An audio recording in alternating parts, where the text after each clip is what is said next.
It is so good to have this opportunity, Volodymyr, to sit down with the EU leadership and NATO to discuss with you. Again, what we are seeing at this moment is that European and Canadian partners, they are now basically ramping up the support for Ukraine. Already over 35 billion euros pledged this year. That's even before we reach half year on the 1st of July, and last year it was for the full year a little bit over 50 billion. So we can safely assume that the total amount for 2025 will be higher than in 2024. And this shows you that the support for Ukraine is ongoing.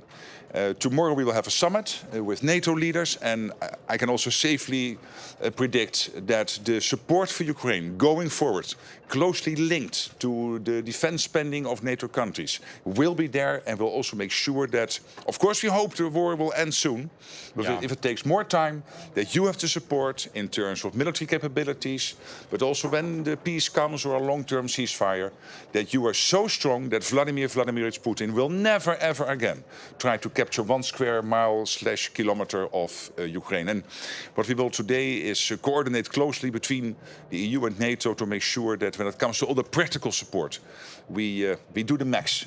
So again, thank you for being here, and to the colleagues from the European Commission, the European Council, really an honor to host you all here in this building. Thank you.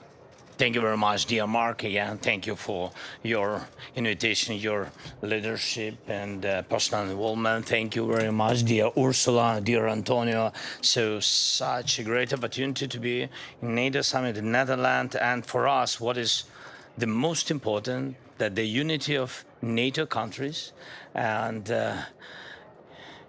all Europe and European Union, and you see this unity around Ukraine. I think this is the most important things. After this, it opens the way to strengthen Ukraine, to give us strong support, to help our people and families who are abroad to live, and to help to our Ukrainians who are in Ukraine to survive. And I'm thankful for your big union and big unity. Thanks for air defense, additional military packages, and thank you that you stay with us.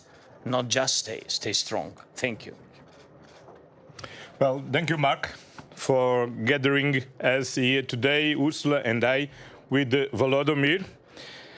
Russia's invasion of Ukraine remains a major threat for global peace in the world, because this invasion is undermining the international rules-based order, because Russia is an intercontinental country threatening Europe, but also the Pacific region, and because Russia is acting in alliance with countries like North Korea or Iran.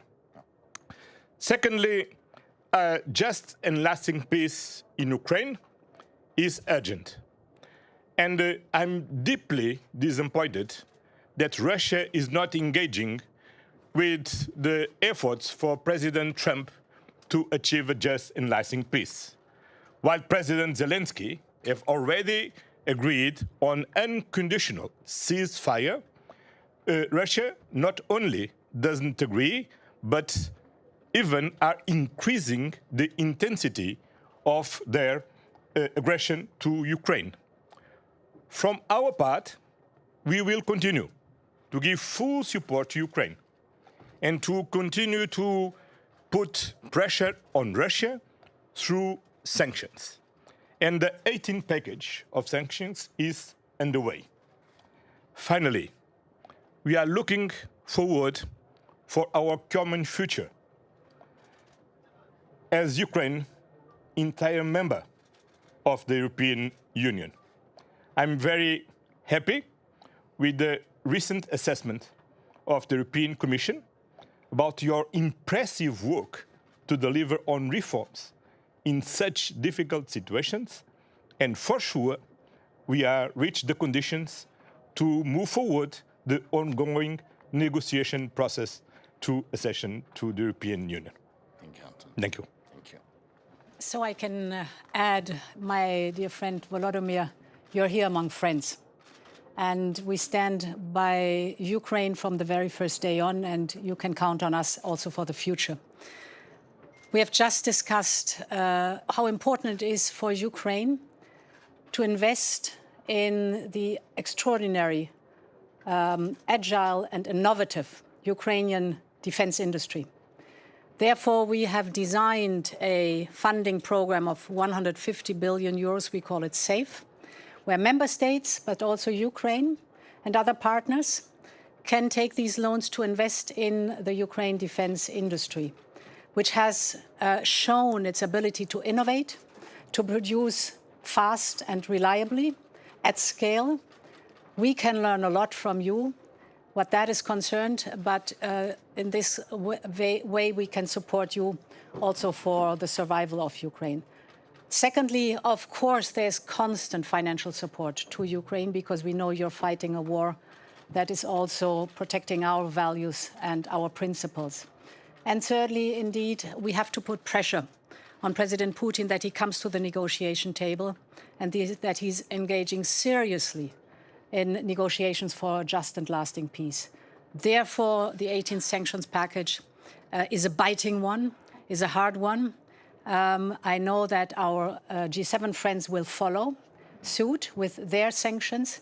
So all this shows you are among friends. You can count on us. We stand by your side. Yours. Okay. Good? Okay. Okay. Thank you. Thank you. Thank you so much. Mr. Zelensky.